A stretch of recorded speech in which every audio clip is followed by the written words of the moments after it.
Hello guys, आइए बात करते हैं आइलैंड्स की। दुनिया में आपने बहुत सारे आइलैंड्स के बारे में देखा भी होगा और सुना भी होगा।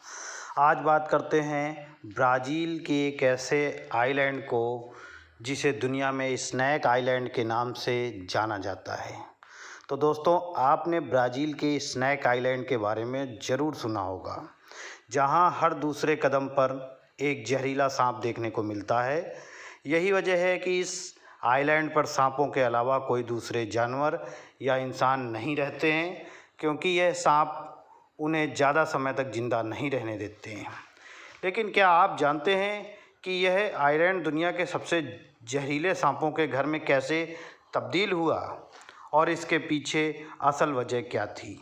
स्नैक आइलैंड कैसे बन गया छोटा सा द्वीप ब्राज़ील के साओ पाउलो राज्य से कुछ किलोमीटर दूर पर समुद्र में एक छोटा सा आइलैंड है, जिसका असल नाम है इल्हा दा क्यूमा दा ग्रांडे। लेकिन ज़्यादातर लोग इसे स्नैक आइलैंड के नाम से ही जानते हैं। यह आइलैंड सिर्फ 106 एकड़ की भूमि में फैला हुआ है, जहां लाखों जहरीले सांप रहते हैं। आपकी जानकारी के लिए बता दें कि यह अटलांटिक महासागर में ब्राज़ील के तट से दूर एक द्वीप है। यह द्वीप अपने प्रचुर सांपों के लिए प्रसिद्ध है। इसे साओ पाउलो राज्य में इटानहेम की नगर पालिका के हिस्से के रूप में प्रशासित किया जाता है। यह छोटा द्वीप, जैसा कि बताया जा चुका है, कि 106 एकड़ यानी 43 हेक्टेयर की भूमि में फैला हुआ है, और यह भूभाग नंगे चट्टान से लेकर वर्षावन तक भिन्न भिन्न इसमें वन है। और इसके बारे में सबसे बड़ी बात है कि 1909 में जहाज़ों को द्वीप से दूर रखने के लिए यहाँ पे एक लाइट हाउस का भी निर्माण किया गया था। तो आइए जानते हैं कि किस तरीके से यह एक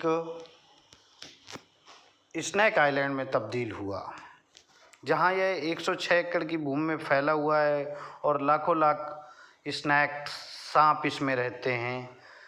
तो अनेक स्नैक आइलैंड पर आम लोगों का जाना तो बिल्कुल मना है, क्योंकि इस जगह पर सिर्फ वैज्ञानिकों और शोधकर्ताओं को कुछ घंटे के लिए रिसर्च वर्क के लिए भेजा जाता है। यह पूरा इलाका घने पेड़ पौधों से ढका हुआ है, लेकिन इसके बीचों बीच एक लाइट हाउस देखने को मिला है। जैसा कि बताते हैं कि पहले ही बताया जा चुका है कि इसको जहाज़ों को इस आइलैंड से दूर रखने के लिए लगाया गया था। जाहिर सी बात है कि आइलैंड पर लाइट हाउस है, तो वहाँ कभी न कभी इंसान ज़रूर रहते होंगे। पुराने समय में जब समुद्री जहाज़ों को ट्रैक करने के लिए जीपीएस सिस्टम नहीं होता था, तो ऐसे छोटे बड़े आइलैंड्स पर एक ऊंचा सा लाइट हाउस बना दिया जाता था। उस लाइट हाउस में दिन रात लाइट जलती थी, जिसे समुद्र में सफ़र करने वाले जहाज़ दूर से ही देख लेते थे, और यह पता चल जाता था कि सामने एक आइलैंड है, जिससे जहाज़ के आइलैंड से टकराने का या कोई दुर्घटना होने का खतरा काफ़ी कम हो जाता था। लेकिन आइलैंड पर लाइट हाउस को सक्रिय रूप से चलाने के लिए एक कर्मचारी को 24 घंटे वहाँ रहना पड़ता था। फिर चाहे आइलैंड सुनसान हो या स्नैक से भरा हो या अन्य जंगली जानवरों और जीवों से भरा हुआ हो, वहाँ पर एक व्यक्ति को 24 आवर्स रहना ही पड़ता था। फिर उसमें लोग रहते हों। वर्तमान समय में ऐसे स्नैक आइलैंड जो है उसका उदाहरण है, और यहाँ पर जो लाइट हाउस है वो ऑटोमेटिक तरीके से काम करता है। लेकिन 1920 के आसपास इस लाइट हाउस में एक कर्मचारी अपने परिवार के साथ रहता था। हालांकि एक रात तेजी से तूफान आया और कर्मचारी समेत पूरे परिवार की मौत हो गई थी। जबकि कुछ लोगों का मानना यह है कि उस परिवार कि मौत सांपों के काटने की वजह से हुई थी और यही वजह है कि इस घटना के बाद किसी दूसरे कर्मचारी ने स्नैक आइलैंड में जाकर काम करने की हिम्मत नहीं दिखाई।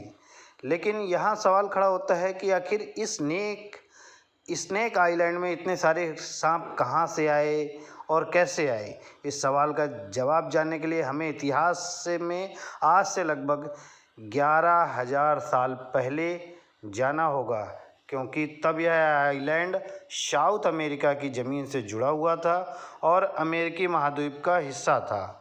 उस वक्त पूरे महाद्वीप पर जहरीले सांप हुआ करते थे। जबकि कई लोग जहरीले सांपों के काटने से मर भी जाते थे, वहीं नदी और तालाब के किनारे 20 फीट लंबे सांप भी विकसित होने लगे थे।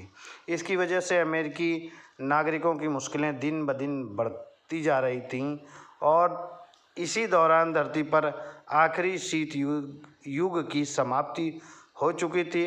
अटलांटिक महासागर में बर्फ़ पिघलने की वजह से समुद्र का जल स्तर बढ़ने लगा और इस वजह से समुद्री लहरों का आकार बड़ा होने लगा और समुद्र में तेज़ हलचल होने की वजह से साउथ अमेरिका की ज़मीन का टुकड़ा टूटकर अलग हो गया, जो आगे चलकर स्नैक आइलैंड के नाम से मशहूर हो गया। यानी यह जो है हिस्सा टूट के अलग हो गया और जल स्तर बढ़ने से, पानी भर जाने से ये बीच में टापू बन गया जाके। और इस आइलैंड पर सांप भी रहते थे। अब ज़मीन के एक छोटे से टुकड़े में फंस चुके थे और उसके चारों तरफ विशाल समुद्र था। इतना ही नहीं, उस द्वीप पर ऐसा कोई जानवर नहीं रहता था जो सांपों का शिकार करके उन्हें अपने खाने के रूप में प्रयोग कर सके।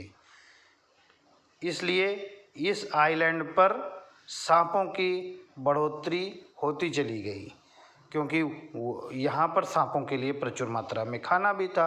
वह चूहों से लेकर गिलहरी, पक्षी, उनके अंडे समेत हर छोटे जीव को अपना शिकार बना सकते थे। वहीं आइलैंड का आकार भी छोटा था, इसलिए सांपों को अपना शिकार ढूंढने में कोई दिक्कत नहीं होती थी।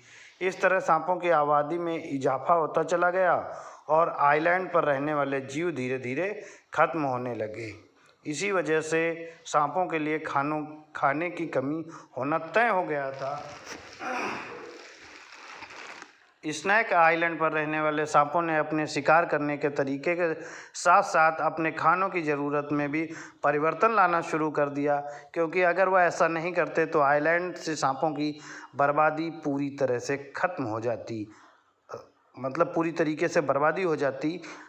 आइलैंड पे सांपों की आबादी नष्ट हो जाती। इन सांपों में माइग्रेट करने वाले पक्षियों का शिकार करना शुरू कर दिया, जो अपनी यात्रा के दौरान लंबी उड़ान की थकान मिटाने के लिए स्नैक आइलैंड पर रुकते थे।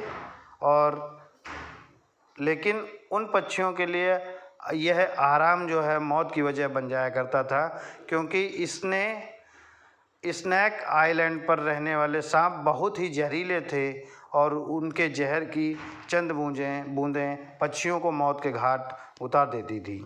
इस तरह आइलैंड पर रहने वाले सांप विकास क्रम और खाने में बदलाव की वजह से दिन ब दिन बढ़ते चले गए और ख़तरनाक होते चले गए, जिनमें से एक जहरीले सांप को golden lance head pit viper के नाम से जाना जाता है। यह सुनहरे रंग का सांप देखने में जितना खूबसूरत लगता है, उसका जहर उतना ही खतरनाक और जानलेवा है। इस सांप के जहर की कुछ बूंदें इंसान की मांसपेशियों को गला सकती हैं, जिसकी वजह से इंसान की चंद मिनटों में मौत हो सकती है। अब आप यह तो समझ गए होंगे कि स्नैक आइलैंड पर इतने सारे सांप कैसे और कब आए, लेकिन वहाँ सांप कितने जहरीले हैं यह जान लेना भी ज़रूरी होता है। स्नैक आइलैंड पर रहने वाले सांप और उनका शिकार करने वाले इंसानों को लेकर ब्राज़ील में कई कहानियाँ मशहूर हैं, जिनमें से एक कहानी के मुताबिक एक शख्स अपनी नाव में बैठकर स्नैक आइलैंड की तरफ पहुंचा। आदमी को आइलैंड पर रहने वाले सांपों के बारे में कोई जानकारी नहीं थी, तो वह तेज़ भूख के कारण अपनी नाव को आइलैंड के किनारे छोड़कर जंगल में फलों की तलाश में चला गया, लेकिन इंसान कभी वापस नहीं आया। बाद में उसको ढूंढने के लिए कुछ लोग स्नैक आइलैंड की तरफ रवाना हुए, लेकिन उनका भी कोई पता नहीं चला। कुछ हफ्तों बाद अधिकारियों की एक टीम ने स्नैक आइलैंड गई तो वहाँ उन्होंने उस नाव वाले शख्स और दूसरे लोगों की लाशें मिली और उनके शरीर पर सांप के काटने के निशान बने हुए थे। गोल्डन लांसेट वाइपर स्नैक सिर्फ स्नैक आइलैंड पर ही पाया जाता है, जो इंसानों के प्रति बहुत ही आक्रामक रवैया रखता है। हालांकि कुछ महाद्वीपों पर गोल्डन आइस हेड की उप प्रजाति पाई जाती है, लेकिन